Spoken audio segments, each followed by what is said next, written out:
Sir बाबा साहब लेके विवादित बयान आया है संसद भवन में, दोनों पक्ष आमने सामने हो गई है, क्या कहेंगे इस पर? देखिए, सदन की जो कार्रवाई वर्तमान में चल रही है और पक्ष और विपक्ष दोनों लोग देश की एकता, देश की समृद्धि और देश विकसित और विकासशील हो, इसके लिए प्रयासरत हैं। और आज चर्चा के ही बीच में जिस प्रकार से मैं सोशल मीडिया और मीडिया में देख रहा हूँ कि डॉक्टर भीमराव अम्बेडकर साहब को लेकर के जैसा कि विपक्ष कह रहा है कि माननीय गृह मंत्री अमित शाह जी ने विवादित बयान दिया है, जबकि अगर देखा जाए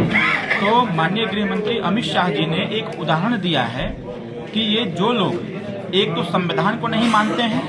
न संविधान की स्वीकार्यता प्रदान करते हैं और न ही संविधान के अनुरूप काम करते हैं। जिस संविधान को लेकर के लोगों ने विगत चुनाव में हवैया उड़ाया, जिस संविधान को बदलने की बात लोगों ने कहा, जिस प्रकार से जनता की आंखों में धूल झोंकने का काम किया संविधान को हाथ में लेकर के, ऐसे लोगों के ऊपर एक टिप्पणी थी यह कि आज आवश्यकता है देश में जो बेरोजगारी है उसे कैसे दूर किया जाए, देश में जो हमारे युवा वर्ग के लोग हैं इनको रोजगार कैसे प्राप्त होगा, इस देश में जो शिक्षा की व्यवस्था है उसमें और बेहतरी कैसे आएगी, इस इशू पर चर्चा करनी चाहिए। लेकिन विपक्ष के लोग जब भी खड़े होते हैं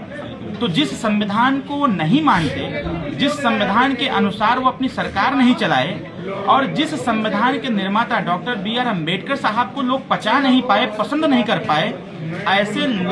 लोग डॉक्टर अम्बेडकर साहब के नाम पर ही अपनी राजनीति चमकाने का प्रयास कर रहे हैं। माननीय गृह मंत्री जी ने जो कहा, हालांकि उनके छोटे से एक पार्ट को कट करके सोशल मीडिया भी चला रही है, मीडिया भी चला रही है, जबकि उनका ये तर्क था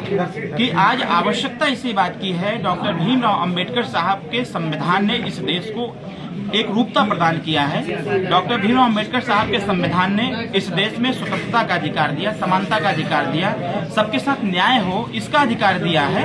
तो कभी भी इस प्रकार की स्थिति उत्पन्न न हो कि माहौल खराब हो। तो जो माननीय गृहमंत्री जी ने कहा है वह एक छोटा सा पार्ट उसको चलाया जा रहा है, जबकि माननीय गृहमंत्री जी की मंशा ऐसी नहीं थी कि जिससे संविधान और संविधान निर्माता डॉक्टर बी.आर. अम्बेडकर के कार्यों पर या उनके कृत्यों पर या उनके बलिदान पर कोई प्रश्न खड़ा हो।